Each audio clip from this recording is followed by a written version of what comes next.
Bonjour à tous, on se retrouve pour une nouvelle position, ici avec le trait pour les blancs qui semblent avoir une attaque intéressante avec l'aide principalement de leur fou bien placé sur la diagonale, et on voit le trou ici sur cette case. Bon, le fou noir est pas loin, mais il n'est pas encore là. Il y a la tour blanche qui est passée en équerre devant les pions. De quoi commencer à créer des menaces. Pas d'échec dans la position. Des menaces de mat possibles, mais pas sûr qu'elles soient bonnes. Par exemple, on peut imaginer tour prend pion qui menace mat en H8, mais le roi va prendre la tour et on voit pas très bien la suite. On peut imaginer aussi la dame qui arrive pour menacer mat ici. Ça peut être intéressant parce que s'il prend du pion, il y a la tour qui va donner échec avec obligation du fou de couvrir, mais il y a la dame qui est là de toute façon pour prendre la dame. Du coup, ça peut nous donner un indice évidemment sur la suite, puisque de toute façon on va continuer les coups forcés, les études sur les coups forcés. Il n'y a plus de menace de mat, en un coup en tout cas, et donc pas d'échec, et donc ça sera la suite des coups forcés. C'est donc l'attaque de la dame évidemment, et on a envie justement d'attaquer cette dame. Pourquoi? Pour la dévier justement de la protection de cette case. On se rend compte que la dame noire, si elle est attaquée, elle ne peut pas rester sur la rangée. Donc si on l'attaque évidemment en poussant le pion, on défend toutes les cases de la rangée avec les pions, le fou. Voilà, la dame qui ne peut pas rester sur la rangée, qui va devoir bouger, probablement prendre le pion. Et à ce moment-là, peut-être la menace de mat avec la dame au H5 devient intéressante.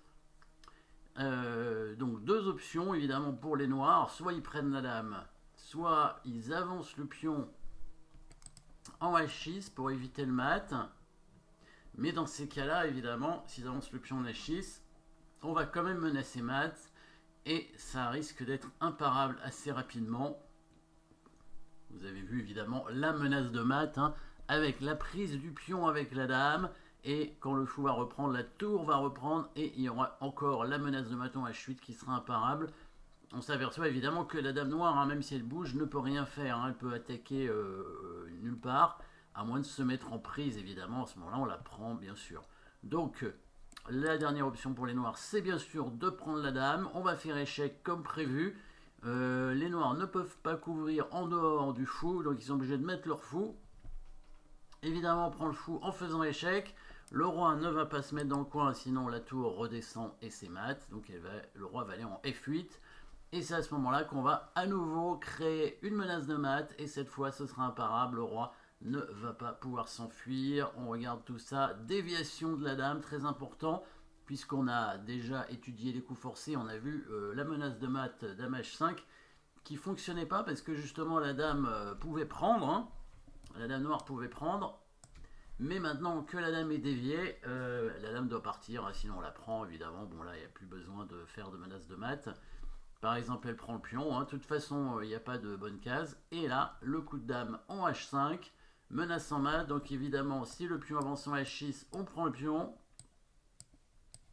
Et là, c'est une menace de mat imparable ici, il n'y a rien à faire. Les noirs peuvent simplement retarder d'un coup en faisant un échec avec leur dame. On prend leur dame évidemment. Donc il prend la dame ici, on fait échec. Il n'a pas le choix, c'est un seul coup. On prend avec la tour. Évidemment, s'il se met dans le coin, on redescend la tour et c'est mat tout de suite. Donc il va être obligé d'aller en F8. Et là, vous aviez trouvé bien sûr la menace de mat imparable.